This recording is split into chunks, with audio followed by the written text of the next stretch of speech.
প্রিয় দর্শক আসসালামু আলাইকুম। দেশ ও দেশের বাইরে যেখান থেকে ভিডিওটি দেখছেন সবাইকে জানাই আন্তরিক শুভেচ্ছা ও অভিনন্দন। আপনাদের মাঝে আবারও একটা ডেলিভারি আপডেট নিয়ে আসলাম। গাছগুলো চলে যাবে বিভিন্ন জেলায়। আর এই ধরনের প্রিমিয়াম সাইজের রোগমুক্ত সতেজ চারা গাছগুলো নিতে অবশ্যই আমাদের স্ক্রিনে দেওয়া নাম্বারে যোগাযোগ করবেন। আমরা কিন্তু কুরিয়ার কন্ডিশন করে বাংলাদেশের 64 জেলাতেই কিন্তু গাছগুলো পাঠিয়ে দিয়ে থাকি।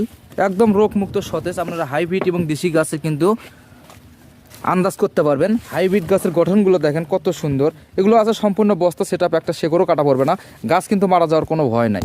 অনেকেই লম্বা লম্বা গাছ খোঁজেন, আসলে কি হাইব্রিড গাছ কি লম্বা হয় দেশি গাছের মতো? না ভাই, আপনারা হাইব্রিড গাছ নেবেন। এই গাছগুলো কিন্তু গঠন দেখে বুঝতে পারবেন, আকার দেখলে বুঝতে পারবেন এই গাছগুলো কিন্তু বেশি লম্বা হয় না, এগুলো কিন্তু অল্প সময়ই ফলন দিয়ে থাকে। এগুলো হচ্ছে আমরা বলে থাকি 12 মাস। 12 মাসে কি ফল দেয়? না ভাই, 12 মাসে এগুলো 3 বার ফল দেয়। এর জন্য এগুলো আমরা বলি 12 মাসই সুপারি চারা গাছগুলো। এগুলো হাইব্রিড জাতের গাছগুলো। এই ধরনের চারা গাছ নিতে পারবেন আমাদের কাছ থেকে। এই ধরনের চারা গাছ নিতে অবশ্যই আমাদের স্ক্রিনে দেওয়া নাম্বারে যোগাযোগ করবেন। আর ভিডিওটা বেশি বেশি করে শেয়ার করে আমাদের পাশে থাকবেন। ধন্যবাদ।